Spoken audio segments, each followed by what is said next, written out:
मंदिर हाराहारी 300 रु 350 वर्ष तलर मंदिर नयागढ़ राजा अंडर राजांकर तत्वावधान एवं गोकर्ण महाराणा निज खर्च ये मंदिर निर्माण होती तेणु राजांकर नयागढ़ राजांकर अनेक अवदान रही।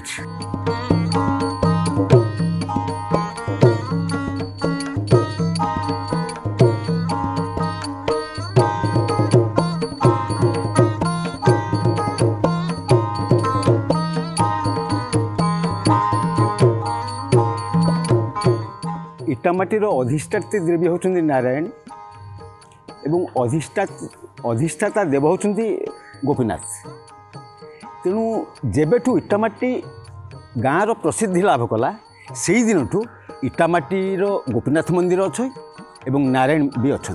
आम जहाँ आम पूर्वपुरुष लोक मान शुणीचु ये गोपीनाथ एवं आम गाँव अधिष्ठात्री देवी माँ नारायणी भितर भाई भाई संपर्क यू गोपीनाथ जाती दही खेल करने पंचुक छाड़ खाई एवं माँ नारायणी सी दशहरा दिन एठाक आसती।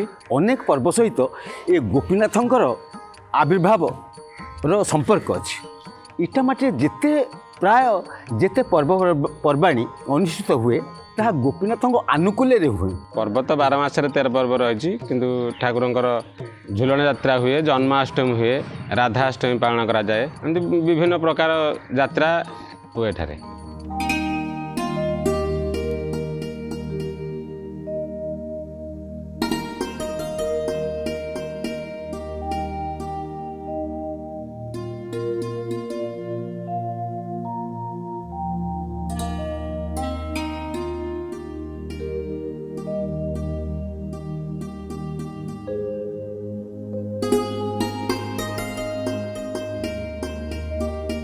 मो पूर्वपुरुष माने एवं आम साईर वयोज्येष्ठ लोक मैंने कहती जे उत्कल घंट कवि जदुमणि पूर्वपुरुष माने ए मूर्तिर निर्माण करथिले एवं देखा आम गोपीनाथ बहुत सुंदर भारी सुंदर एभलिया मूर्ति मथुरा एवं वृंदावन साधुसंत मैंने भी कहती सारा भारत वर्ष में एभली सुंदर मूर्ति कौटी ना। ठाकुरंकर तो जमी अच्छी ठाकुरंकर खंजा भी लगी से अनुसार ठाकुरंकर जो आय आदाय हुए से ठाकुरंकर भोग लगी हुए दिओली सकरोली उपरोली सकाळू गोटे अभ्याहत भी थाए जो लोक मैंने आसती दूर दूरांतर से भोग पाती राति भी से गोटे पार्श्व भोग भी थाए।